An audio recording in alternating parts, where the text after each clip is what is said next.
What's going on, Vapor fans? It's time for another episode of the Straight Vault. How do you guys like the new wallpaper that I have going on right now? So the 18650 lithium battery guide has been updated a little bit, mainly on the Type D and the Type E batteries. There's a little better explanation on the regulated mods, okay?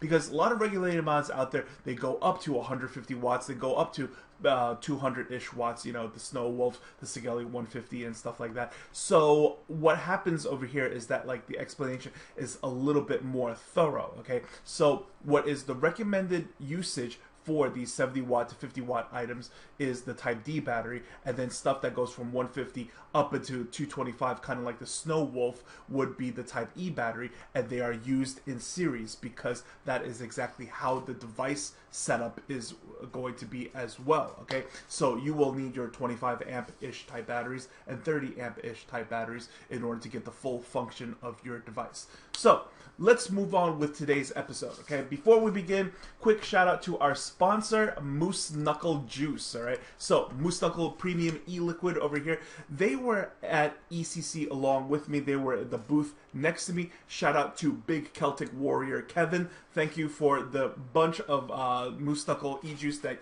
you have given me and this cool t-shirt.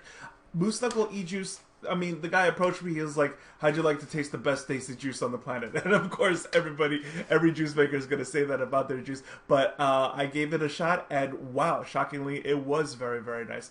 Not going to go into a review or anything like that, but really, if you have time, check it out for yourself. They are very, very tasty things. So let's move on to today's topic. We're going to be talking about sub-ohm cells. I know a lot of people out there have been craving this. Peg, what are sub-ohm cells? What are they really? What is really actually going on? So, quick little backstory before we begin, okay? I did have many types of emails written to me asking me, Peg, what's going on with the sub-ohm cell? Are they 25Rs? I've been hearing rumor. Are they 25Rs? Because I just bought 4 of them, and those things cost me an arm and a leg, and if I find out that they're actually just a bunch of 25Rs, I'm going to flip out. What I do know that I have never shared before, a little bit on the inside, okay, is that if you check around, I'm pretty sure you could dig up this information if you really flip through the forums of like Kidney Puncher.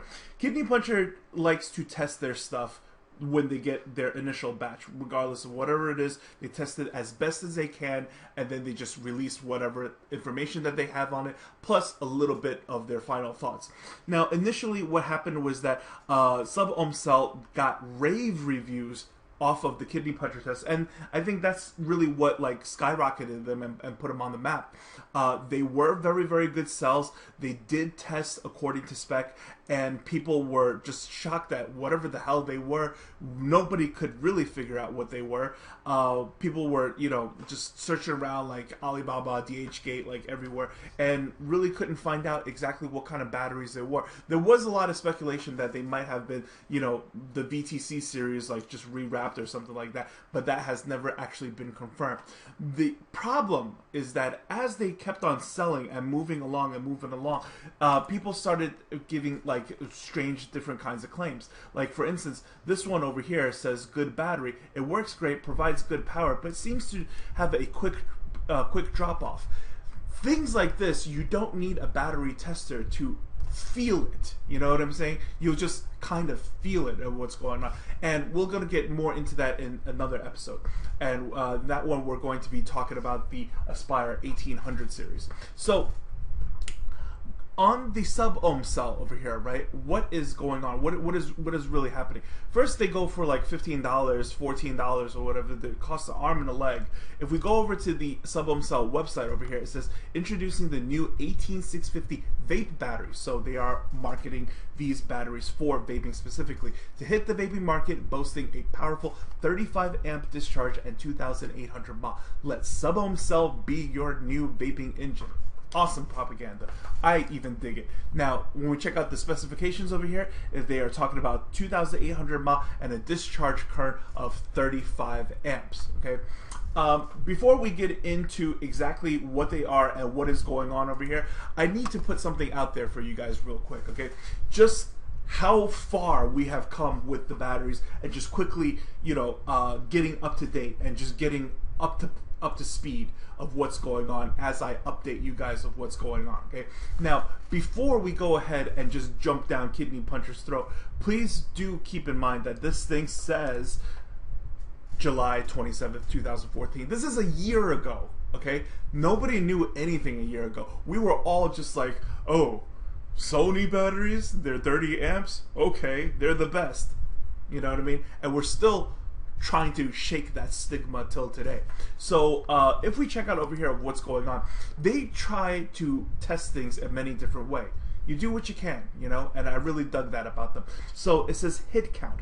Basically, how many times you can hit a 0.2 ohm build with a given battery before you know the underload hits 2.8 volts.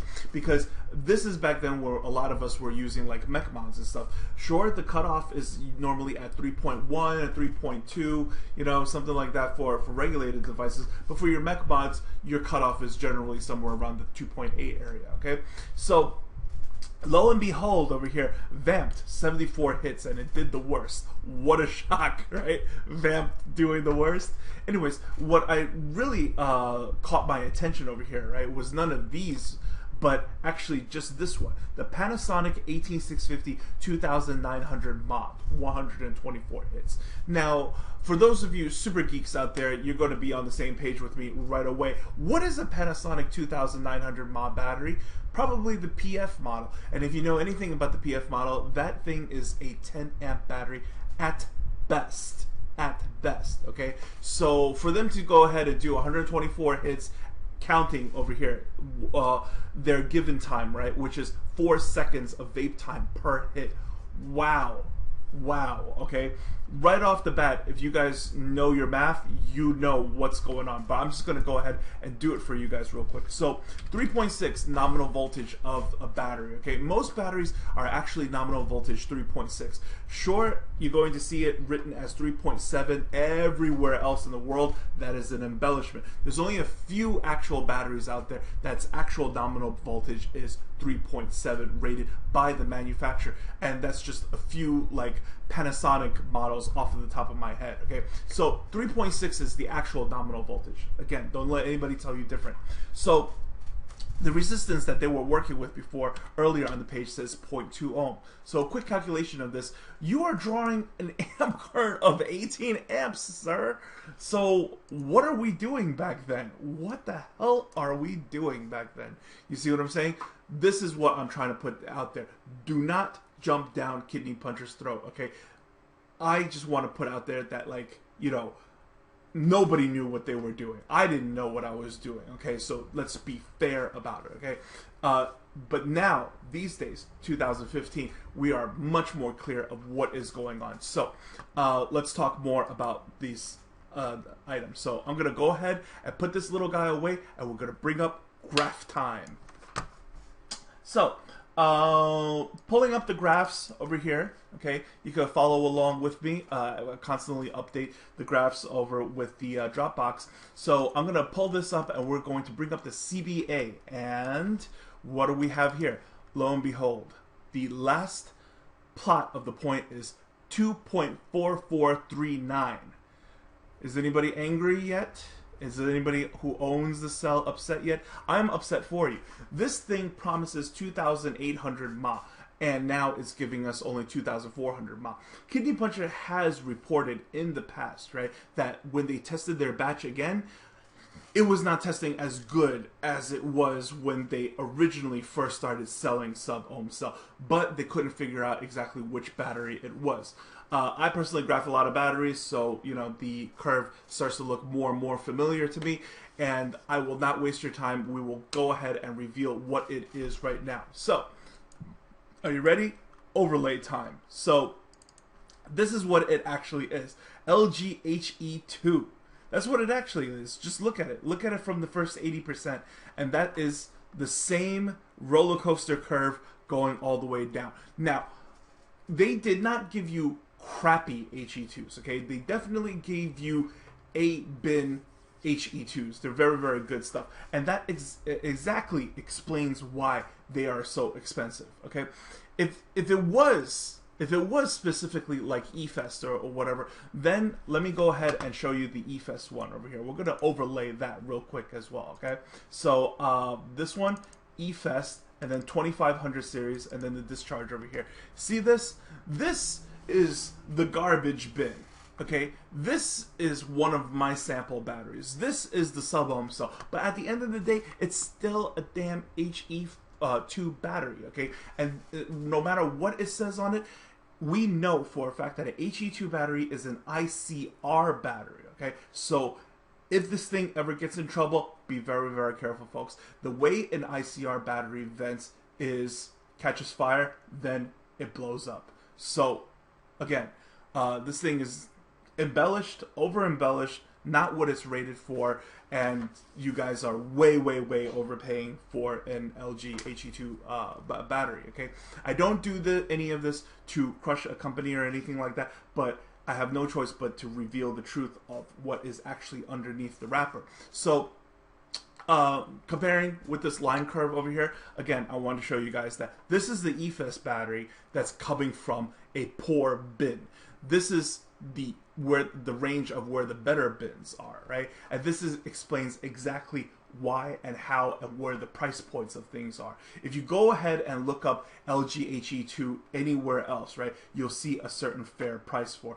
If you see like any other kind of rewrap batteries, because you have to pay for the rewrap and the work and all that other stuff and the branding and whatnot, and then you have to bring in a certain quantity as well.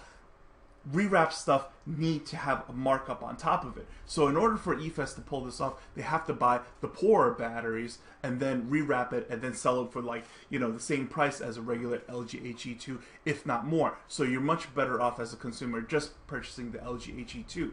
Now in the SubOhmCell